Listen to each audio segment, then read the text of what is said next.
Welcome to MSC-TV News. Here are your weekly headlines from Meaghan State College. The old education and IT building was recently torn down. Find out what will take its place. The Meaghan State Association for Nursing Students is sponsoring a race for the cure. Find out ways you can help. Meaghan State has hit a record high in enrollment. Find out how it made this accomplishment. Meaghan State students recently went on a tour of the Academy for the Blind. Find out what they experienced. The Meaghan State Women's Studies Association is currently collecting items for the Meaghan Rescue Mission. See what you can do to help. All these stories and more on this week's edition of MSC-TV News.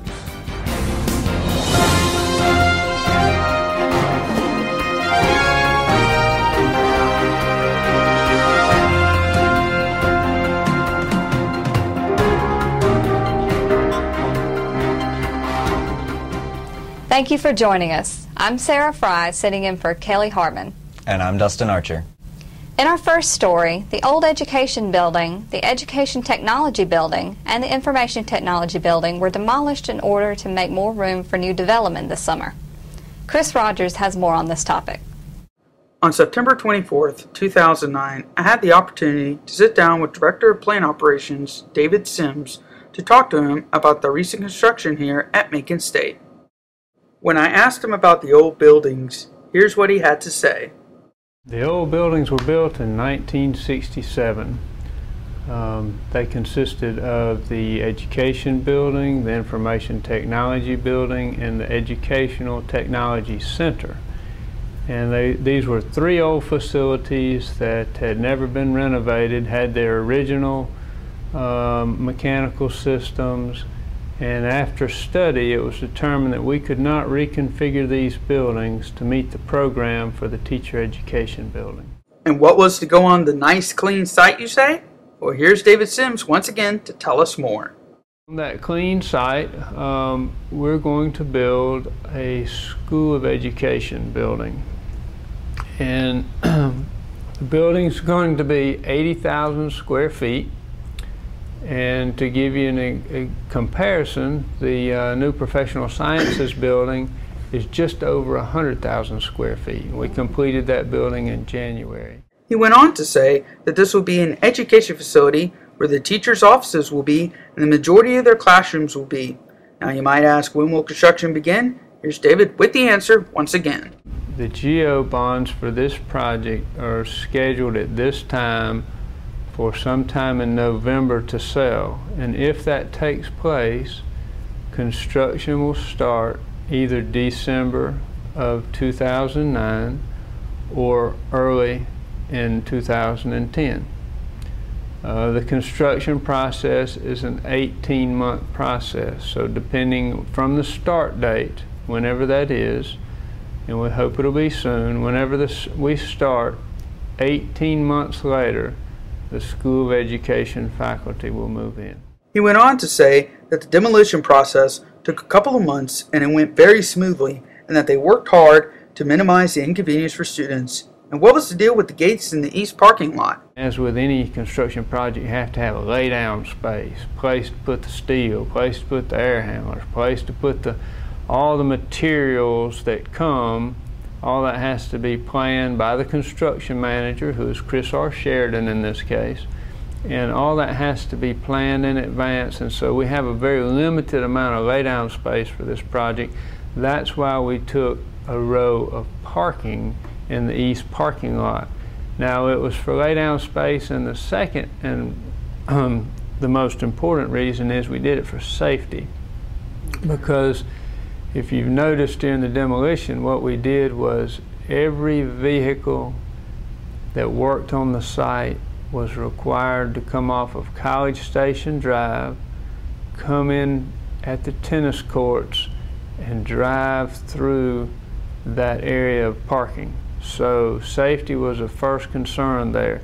We didn't want concrete trucks and steel trucks just running all over campus. On Eisenhower Parkway, we have a sign posted, construction entrance, and all the subcontractors know in advance that that is the route that they are to come into campus and leave campus. And so that's the reason. He went on to say that once the construction starts, the green tarp will go back up and the row of parking will be blocked off once again.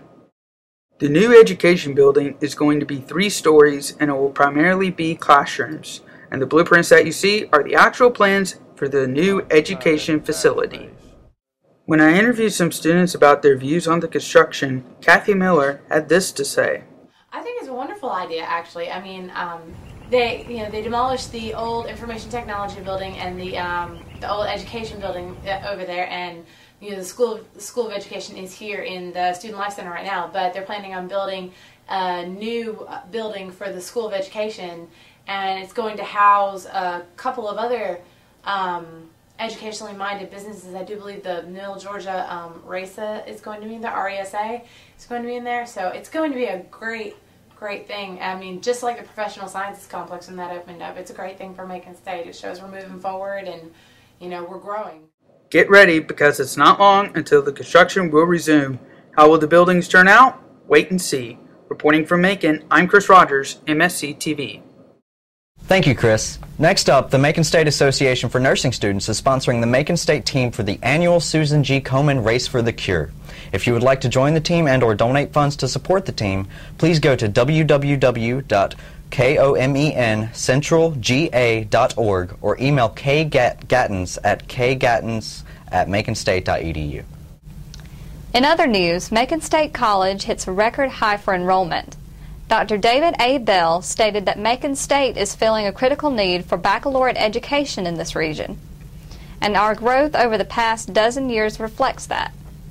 Since 1997, when Macon State began offering its first 3 bachelor's degrees, enrollment has increased by 83.5%. The college now offers 17 bachelor's degrees with 29 different majors. Now for the weekly weather. How's it look, Sarah? Well, Dustyn, Monday looks sunny with a high of 66. Tuesday's also sunny with a high of 69. Wednesday is going to be partly cloudy with a high of 75. Thursday is also partly cloudy with a high of 77. Friday we have a 60% chance of showers with a high of 77. Thanks, Sarah. Next up, the Academy for the Blind hosted a tour for Macon State students. Kelly Giesland has more on this topic. Dr. Terry Smith's Human-Computer Interaction and Design class went on a tour of the Georgia Academy for the Blind, the only academy for the blind in the state of Georgia, on Wednesday, October 14th. Students were shown various assistive technologies used by the students and faculty at the academy. Academy teacher and program associate Vencer showed the MSC students how several of the assistive technologies work.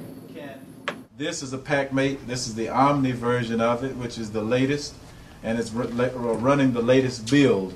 Now, this is an accessible PDA. Students were shown several assistive technologies and programs, among which were Skype, several DAISY products, a Braille printer, and JAWS, a program which assists students who, for example, can't see a mouse pointer on a screen. A few Academy students even explained and demonstrated the use of several of these technologies. I was even given a quick tour of the room where they filmed their student-run television program. This is Kelly Giesland with MSC-TV News. Thank you, Kelly. Next up, the Macon State Women's Studies Association is currently collecting clothes, shoes, and other items for the Macon Rescue Mission. If you would like more information, please contact Dr. Heather Braun or Dr. Monica Young-Zook in the Humanities Building. You can also email Dr. Monica Young-Zook at monica.youngzook@maconstate.edu. We would like to thank all the reporters and thank you for joining us for this week's edition of MSC TV. I'm Sarah Frye. And I'm Dustyn Archer. Have a great week, everyone.